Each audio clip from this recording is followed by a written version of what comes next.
es un gusto estar compartiendo con ustedes desde Guatemala y México con todo el corazón, de verdad, con todo el corazón para quienes nos sigan, para quienes nos escuchen.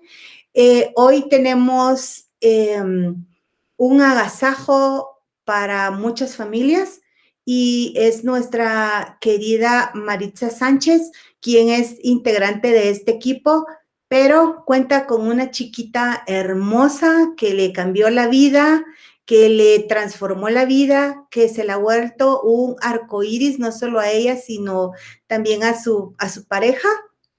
Y sabemos que es un regalo grande de Dios, igual como el que todos hemos tenido. El día de hoy, ella nos va a compartir porque su hija fue diagnosticada con el trastorno del espectro autista.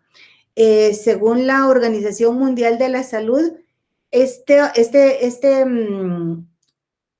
espectro, digámoslo así, o este trastorno puede ser diagnosticado desde muy pequeñitos, pero por la falta de experiencia de los médicos, no lo es. Regularmente, ya avanzados los años, es cuando se logra diagnosticarlo. Pero el día de hoy nos va a compartir nuestra querida Maritza. Maritza, gracias por abrir tu corazón con nosotros. Gracias por esa fortaleza que sé que van a recibir el resto de quienes nos escuchen y amablemente nos sigan. Sé que no ha sido fácil porque lo hemos compartido, pero tú eres una guerrera, una mujer que no se da por vencida ante nada ni por nada, y por eso sabemos que tu hija de verdad llegó al mejor hogar del mundo que Dios le pudo haber escogido. Así que la pregunta puntual, mi estimada Maritza, es preguntarte, ¿en qué momento te diste cuenta que tu hija actuaba de manera diferente con relación a otros niños? Hola, buenas noches. Muchas gracias por la introducción tan linda que me has dado, mi estimadísima Ana. Maritza Sánchez desde México para el mundo. Welcome to everybody. Y muchísimas gracias por seguirnos. Bueno, realmente tienes muchísima razón, Ana. Esta niña llegó a iluminar mi vida, la vida de mi esposo. Somos una familia muy pequeña, somos 3 con ella. Entonces, ¿cuándo me doy cuenta que la nena es distinta? Para empezar, no tenemos un parámetro de comparación porque somos padres por primera vez ambos. Entonces, todo lo que ella va haciendo, pues es nuevo. Sí tienes de una u otra manera la experiencia de los familiares, de a lo mejor tu cercanía, ¿no?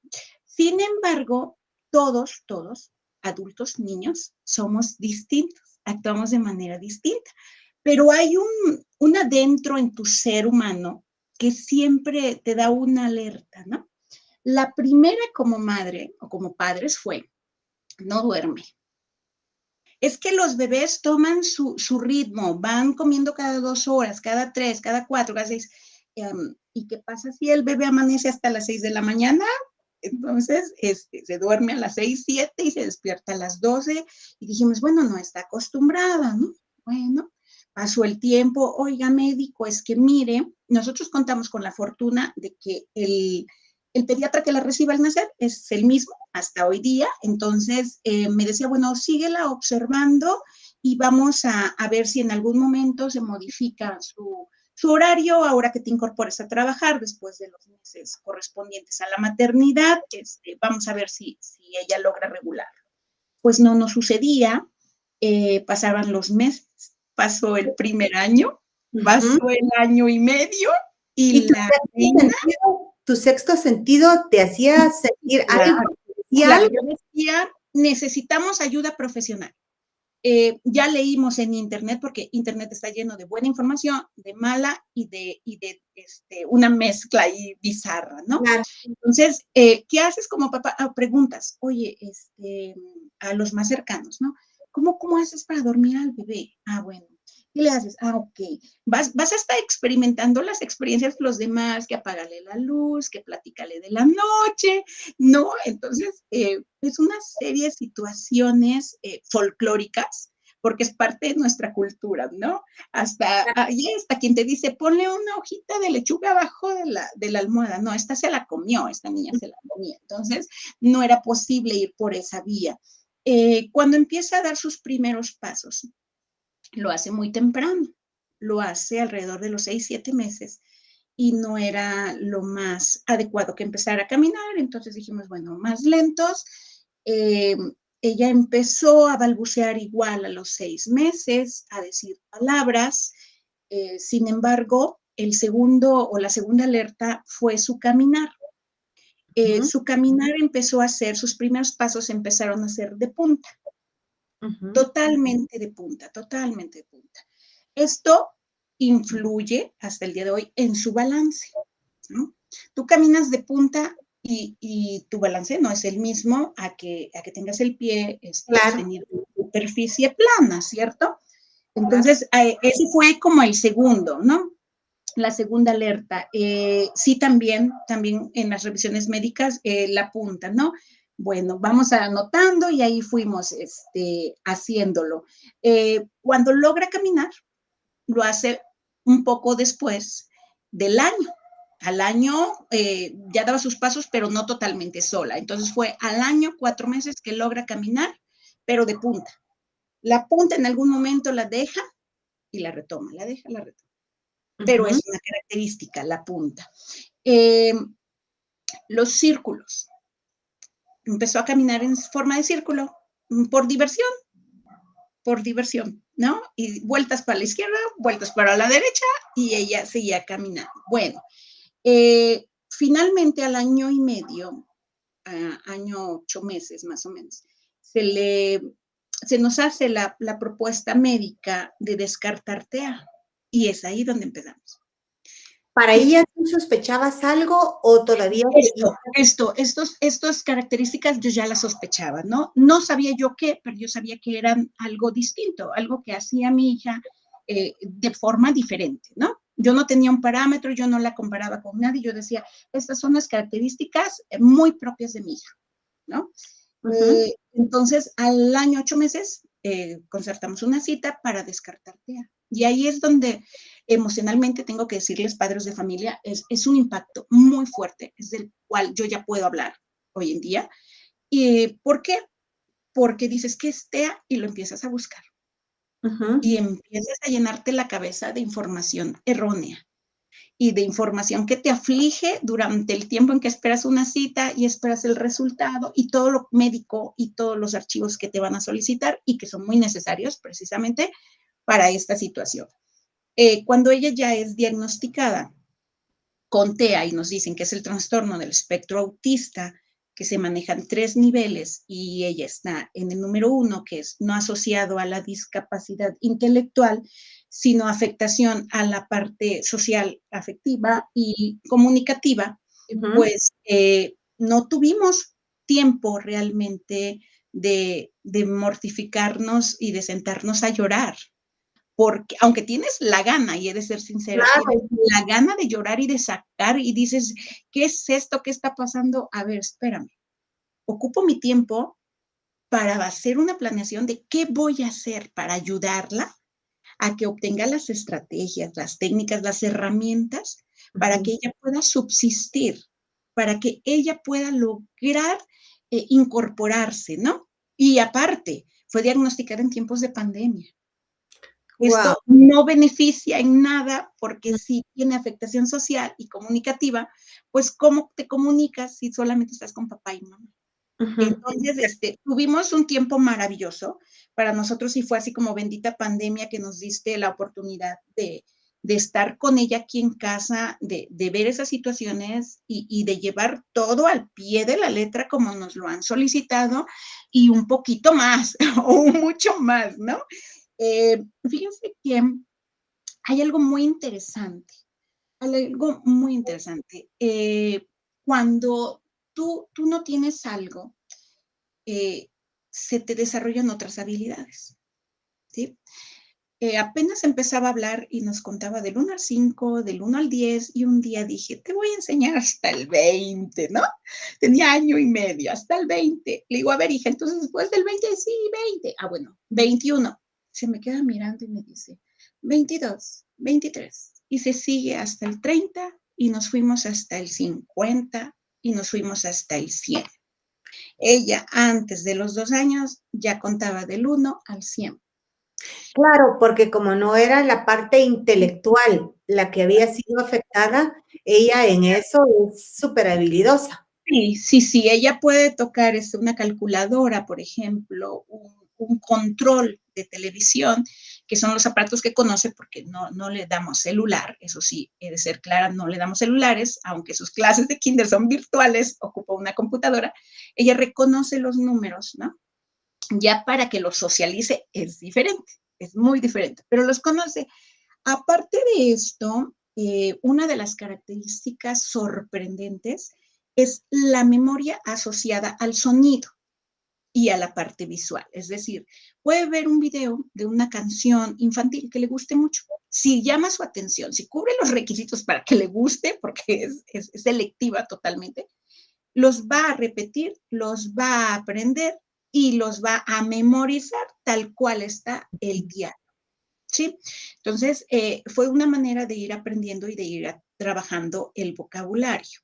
Esto no nada más lo repite, sino lo hace funcional su lenguaje, lo apropia, ¿no? Una palabra muy recurrente en ella y bien utilizada es el relajante, ¿no? Es relajante, mamá, esto es relajante, ¿no? Esta silla donde estoy, que se mueve, le gusta venir a sentarse y se pone así, ay, mamá, esto es relajante y se da vueltas, ¿no? Entonces, uno aprende que hay cosas que va a hacer y va a decir que a lo mejor te pongan en apuros a ti como padre, porque los niños son natos, ¿no? Ellos son espontáneos y así como dice lo que no le gusta, también lo que le agrada. ¿Qué Maritza, pasa? Sí. perdón, te quería preguntar, como hablaste de lo que para ella es relajante, ¿en algún momento has visto alguna actitud que aunque ella no lo diga, pero tú como mamá siempre pendiente de todas sus reacciones, has visto algo que sea estresante, que pueda decirle a los papás, tal cosa, tal actividad le estresa y puede provocar alguna reacción? ¿Nos podrías Claro, contar alguna? claro. Fíjense que ahora que lo preguntas, lo recuerdo, la primera vez que lo notamos fue en una fiesta, fue la música alta, el sonido alto le molesta. Entonces ella hacía sus gestos, sus manitas y le desagradaba y pensábamos que era lo alto del volumen. Es en realidad ciertos sonidos. Cuando había mucho como bullicio, digámoslo, o se vicia un sonido, le molesta. Al inicio de sus clases virtuales, el escuchar a varias personitas, porque está acostumbrada a estar sola, ¿no? Claro, Le causaba incomodidad o ¿y cómo molestia reaccionaba? auditiva. Ajá, Reaccionaba, tienen pues sí episodios, digámoslo, de estrés o sí pueden ser episodios de estrés donde conllevan a lo que alguien te diría que es un berrinche. ¿No? Sino okey. se quejan, ¿no? Se quejan, se puede llegar, sí, en ciertas formas o en ciertos momentos a golpear. Puede ser en la mesa, ¿no? Son extremadamente listos, súper inteligentes, porque al inicio, ay, y lloraba y le dolía. Ahora ya toca la superficie 1, 2, 3 veces, duele, ya te dice, ¿no? Entonces ya lo mide y te dice, duele, ¿no? Pero es muy propio, es su frustración de no poder comunicar lo que sucede al 100%. Entonces, como padre tienes que estar alerta porque si la comunicación no es verbal, es visual. Uh-huh. Ella te puede, ahora ya lo empieza a hacer, a señalar, pero ahora que ya tiene 3 años, 7 meses, ¿no? Antes no lo hacía. Entonces, ahora ya puede empezar a decir cosas que en su momento tenías que observar. De hecho, en los alimentos. Perdón, ¿cómo reaccionar? Porque me parece que esto es bien interesante que los papás lo puedan conocer. ¿Cómo reaccionar cuando ante la actitud de que se empiezan a golpear? ¿Cómo reaccionamos para evitar que se Okay. golpeen? al principio, pues esto es muy rápido, te ganan, ¿no? O sea, no puedes volar a todos los lugares donde está, pero en su momento, pues te sorprendes y dices, ¿qué pasó? No, así no lo hagas, no, hija, no lo hagas. Ya conforme fuimos avanzando y te van sugiriendo, ella tiene primero que experimentar que eso duele. Ok. Para que ella haga una asociación, ok, si es tu frustración, no te logro comprender, ya te entendí que te duele, dime qué pasa. Esto es paciencia, estos son pruebas, son exámenes a los padres de paciencia, que los tienes que conocer cómo reacciona cada niño, porque cada uno en su nivel y cada uno en su desarrollo lo va a presentar de manera diferente. O Entonces, sea, hay que enseñarles a comunicar, pero en este caso de la beba, porque ya exacto, tiene 3 exacto. años y meses. Y de pequeñitos, Sí, ¿solía hacerlo o no antes? ¿Solía hacerlo antes sí, de esta sí, edad? sí lo hacía. Sí, ¿Y sí lo cómo lo hacía. manejaste? Sí, sí lo hacía. ¿Cómo lo manejaste? Desde muy pequeña, lo mismo. Siempre ha sido mucho diálogo. A ver, ¿qué pasa? ¿Qué quieres? ¿Cómo te ayudo? Dime, ¿cómo te ayudo? Son inteligentes a más no decir. Entonces, solo basta con que tú vayas introduciendo la práctica de qué quieres, cómo te ayudo.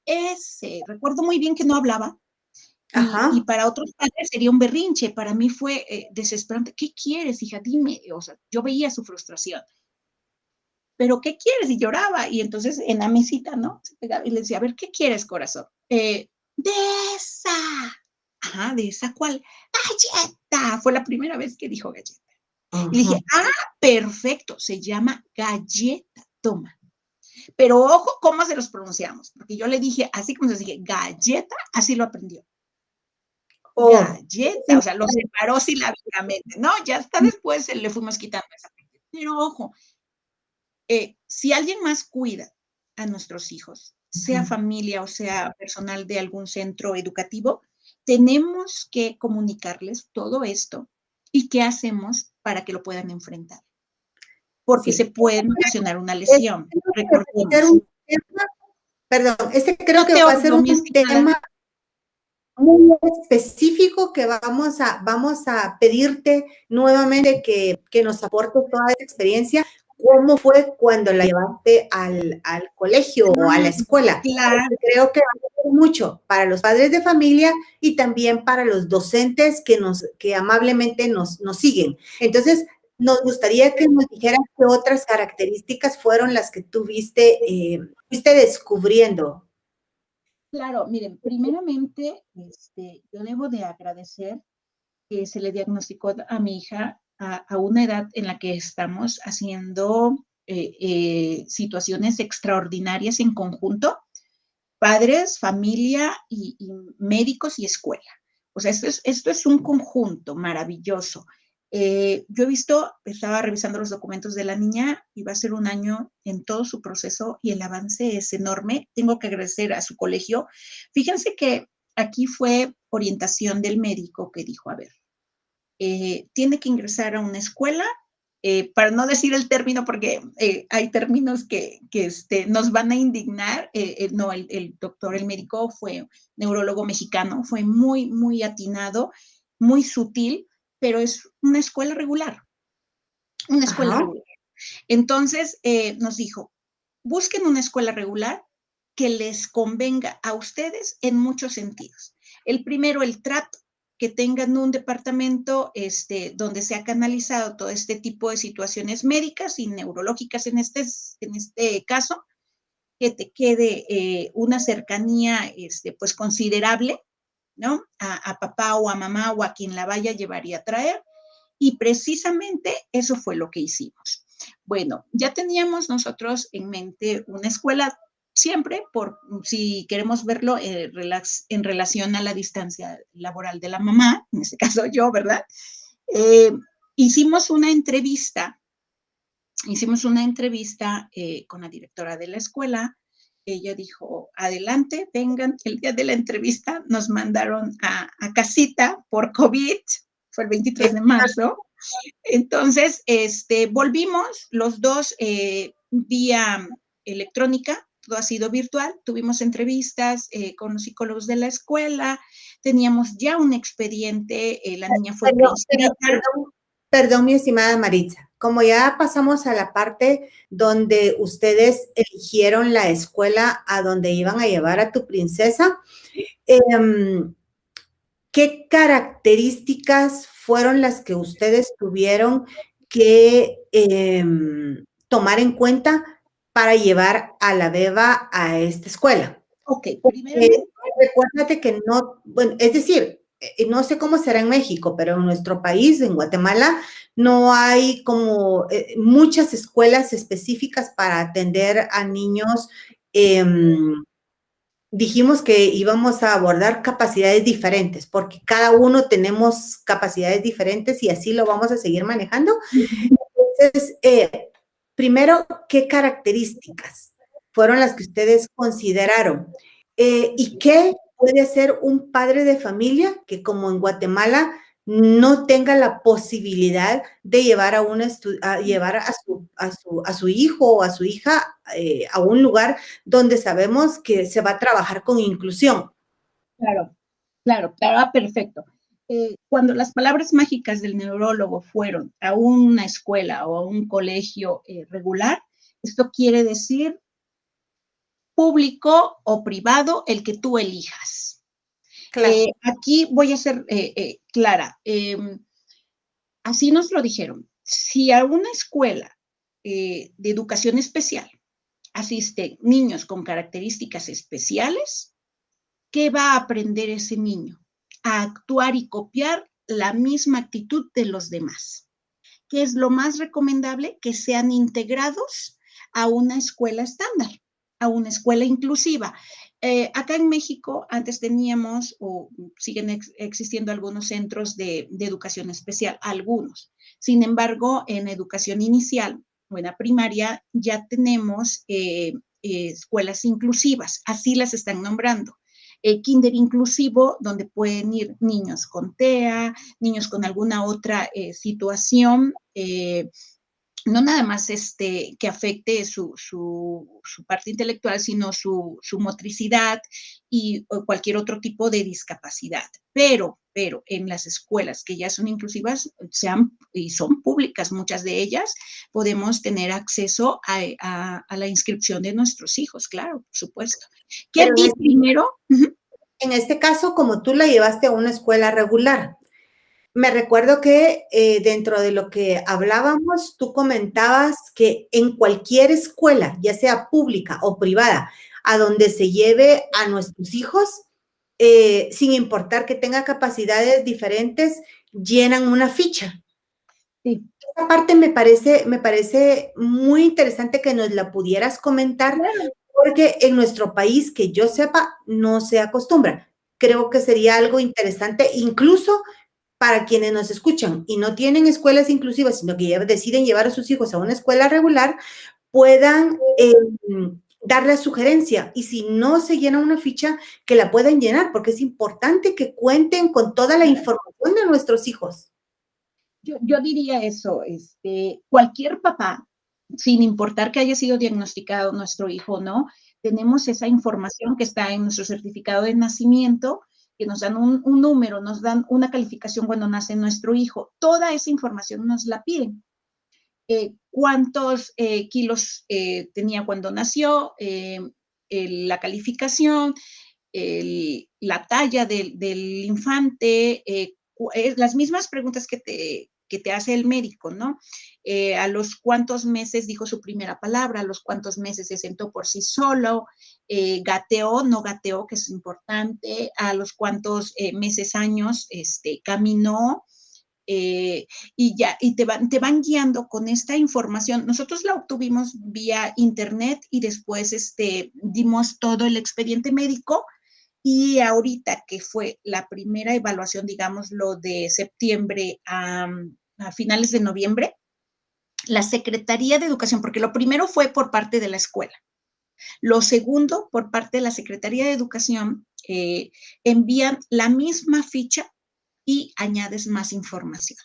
¿Tú sí crees que fue relevante y en qué sentido fue relevante que la escuela tuviera esta ficha con los datos de tu princesa? Por supuesto, de hecho, cuando nos hicieron la entrevista, yo quedé maravillada.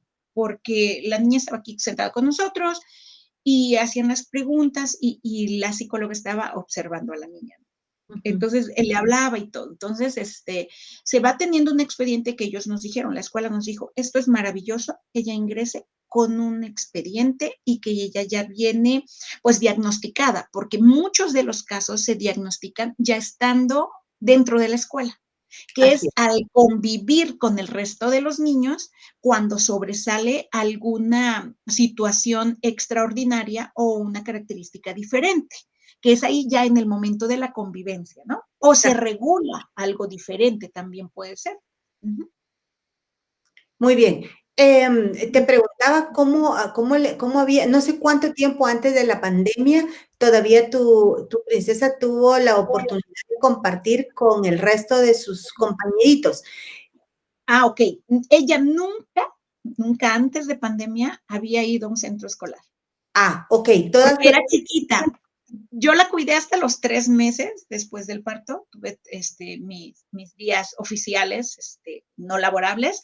A los 3 meses de edad, ella va a casa de mi madre a ser cuidada. Y después, unos meses después, la cuida la abuelita paterna. Mi suegra la cuida, entonces entre las abuelitas creció y cuando viene pandemia ella tenía alrededor de 1 año, 8 meses, que era cuando iba a ingresar a maternal y ¿Y se había, cerraron las escuelas. y habían indicaciones específicas que tú le dejabas a tu mamá y a su abuela materna de cómo, si tenía X reacción, cómo trabajarla, cómo apoyarla, o cómo No, manejar también esa bueno, parte? en ese momento nosotros no teníamos idea de que nuestra hija era TEA, no Ah, sabíamos. ujú, Ella fue diagnosticada ya estando en casa. Pandemia viene en marzo y la nena es diagnosticada en marzo, abril, mayo, más o menos en enero, ¿no? ujú. Empezamos los estudios, pero se dan 3 meses después, un mes, más o menos 2 meses después de pandemia, es cuando empezamos todo este proceso. Mientras la cuidaron abuelitas, no había otra indicación más que comiditas, lavar dientes y lo mínimo, porque no caminaba todavía cuando me la cuidaban, ¿no? Claro, claro. Uh-huh. Entonces, continuemos con tu experiencia en la escuela. ¿Cómo Claro. ahora se ha integrado a este grupo? Porque le tocó en línea, ¿verdad? Aprender en línea. ¿Cómo ha reaccionado a este tipo de aprendizaje? Bueno, ella como cada día en la vida de ella y de nosotros nos sorprende inmensamente con su actuar. No tenía ella el registro de haber usado computadora. Ella veía a papá y a mamá usar una compu, pero no era un juguete, no era algo que ella tuviera a la mano. Y de repente su zona de juegos se vuelve su salón de clase. Y aquí Claro, está la computadora y aquí está la pantalla y vamos a ver, ¿no? Pues fue sorprendente porque no cabe duda que el amor a la profesión de los maestros de preescolar es inmensa, la experiencia los hace atraerlos y va desde el uso de un mouse, ¿no? Este es un mouse y esto se hace así para que ella pueda aprender y apagar su computadora. Ha reaccionado increíblemente. Primero sí, costaba muchísimo trabajo que estuviera, no esperes que esté así. Yo creo que ningún niño en su primer día de clases online va a estar así, ¿no? Eh, Menos ella. Entonces, ella andaba corriendo de un lado para el otro y entonces veías a papá o a mamá, a ver, aquí conmigo y es a la fecha, ¿no? Ella puede estar sentada por allá escuchando y ya viene. Si algo no le llama la atención, ella va a retirarse y se va hacia otro lado, pero los maestros hacen todo lo posible por incluirla, ¿no? Nosotros pedimos, oigan, no sean malitos, incluyámela en todas las actividades y vemos el desempeño, cómo lo hace. Obviamente, eh, Ana Méndez y Maritza Sánchez actúan diferentes. El desarrollo de tu competencia va a ser distinto al mío y ahí nos vamos, ¿no? Entonces, el logro que ella ha tenido considerando su condición pues para nosotros es gratificante. Para nosotros ha sido mucho, el lenguaje lo ha incrementado, ha estructurado, logra hacer sus oraciones. No es que no lo hiciera con una palabra, ¿no? Que no se diera a entender con una, pero ahora ya estructura tres. Ya llora cuando las clases terminan y ella quiere seguir porque le gustan, ¿no? Es Ajá. selectiva, sí, bastante selectiva y ya marca qué le gusta más que otra cosa, ¿no? En un principio, fíjense que esto es nuevo, esto apenas lo acabamos de descubrir y lo digo porque mi experiencia le puede servir a alguien más o me puede contactar y claro que puedo contestarles. Los movimientos y coordinación, por lo mismo de su caminar, pues no eran los mejores. Entonces, ella veía educación física y decían, arriba, manos, ¿no? O mueve, izquierda, derecha, y ella se quedaba paradita o se escondía. Entonces ahora va y dice, maestro, maestro, y empieza a hacer los movimientos y empieza a copiar, ¿no? De derecha a izquierda, y entonces va una cosa con otra. Y es maravilloso, y porque yo no soy maestra de preescolar, ¿verdad? Entonces yo no tengo la experiencia de ver a otros niños trabajando, cómo es que un docente de una asignatura, porque lleva varios de español, digamos, con música o educación física, hacen una vinculación disciplinar, ¿no? Entonces, están Claro. reforzando y ella va reforzando en una, va reforzando en otra, va reforzando en otra asignatura y logra hacer y decir las cosas en su nivel de competencia muy particular, claro está, ¿no? Entonces significa de que ella recibe todos sus cursos, igual que el resto de sus compañeritos. Nosotros aquí le llamamos áreas o áreas del currículo, ¿verdad? Pero entiendo que allá son cursos. Ella recibe sus cursos con el resto de sus compañeritos. Sí, claro. La currícula también es acá. Te corto un poquito, pero sí, la currícula educativa es la misma. De hecho, el diagnóstico hace que no se realice ninguna modificación a su currícula. Entonces, eso es muy importante. Ella es incluida en un grupo, en un multigrado, ¿sí? Porque con esto de pandemia se redujeron los grupos. Entonces, Claro. ella algunas clases las toma con segundo. Ella va en primero de preescolar y las toma primero y segundo. Y en algunas ocasiones estaba ella solita, pero ahorita ya logró integrarse y los niños pues son unos seres maravillosos. Los niños nos dan muchas lecciones a los adultos y ellos han recibido a mi hija de una manera increíble, ¿no? Le hablan y la nombran. Perdón, es que es importante porque como me estás comentando que es de multigrado, significa que recibe clases con niños de 4 y 5 años, más o menos estoy calculando, y 6 comparado con aquí con Guatemala. Entonces, ¿crees que, por ejemplo, porque no va a ser la misma reacción de un niño de 5 años que uno de 6 o uno de 4 a la hora de realizar ciertas actividades, ciertas conversaciones? ¿Crees que le ha ayudado, le ha ayudado más que retrocedido en el crecimiento de su aprendizaje? Claro, mira, son niños de 3, 4 y 5 años, 5 y medio a lo mucho, porque van para primaria en el siguiente ciclo. Sí, definitivamente le ha ayudado porque lo que expresan o cómo lo expresan, lo analiza. Y en algún momento debe interactuar con ellos, ¿no? Y Claro. aunque ella no sea tan participativa, lo está adquiriendo. Y entonces los buenos hábitos y las buenas actitudes las tiene ahí, ¿no? Porque así es una escuela muy cordial en todos los aspectos y realmente le ha funcionado porque no había convivido con ellos, lo ha hecho en línea y ahorita en este mes que ya van de vacaciones ha ido como una vez a la semana a diferentes actividades con 2 o 3 niños, porque pues es con mucho cuidado y todo. Y fue un momento épico el ver cómo se conocían, ¿no? El nerviosismo de se ven cara a cara y se Ah, abrazan. Ahí no puedes hacer nada. Ahí no hay sana distancia, ahí es una parte emotiva maravillosa, ¿no? que a los papás nos da miedo, pero nos dio mucha emoción cuando vimos cómo se reciben el uno al otro y un niño complementa al otro y créanme que yo como mamá soy muy agradecida con la vida, muy agradecida con el reto de vida tan grande que tenemos mi esposo y yo en las manos, que es un trabajo extraordinario de 24 por 24 y eso es todo. Y hay que aprender a controlar nuestros tiempos. Hay que ser muy fuerte emocionalmente, tienes que estar bien parado, bien cimentado y tener una meta.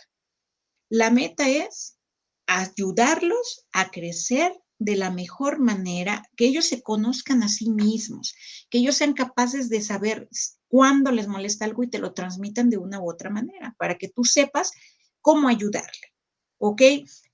Los retos a los que nos enfrentamos fuera de casa y fuera del centro educativo, porque eso es importante, pues lamentablemente hay mucho desconocimiento sobre todas las síndromes, trastornos, enfermedades y discapacidades, hay mucha ignorancia alrededor. Y esto conlleva a la gente a maltratar a los niños, a los adolescentes y a los adultos. Si tú eres un padre de familia que tiene una situación parecida o más grave que la mía, ¿ok? O de la misma manera, yo te invito a meditar que tu niño está en la mejor familia, porque solo tú puedes darle ese amor que necesita y que debes de saber que no es una limitante, no es una limitante, es un momento de fortaleza que tienes que sacar de todo tu ser para lograr que este ser maravilloso, los días de su vida, sean felices a tu lado. Que le hayas proporcionado todas esas estrategias donde puedas saber qué tiene, qué le sucede, cómo te ayudo. ¿Quieres esto? Ah, ok. ¿Cómo lo quieres? Dime por qué. No es un chiqueo excesivo, es una manera de saber controlar, ayudarle, guiarlo. De otra manera, no vamos a poder.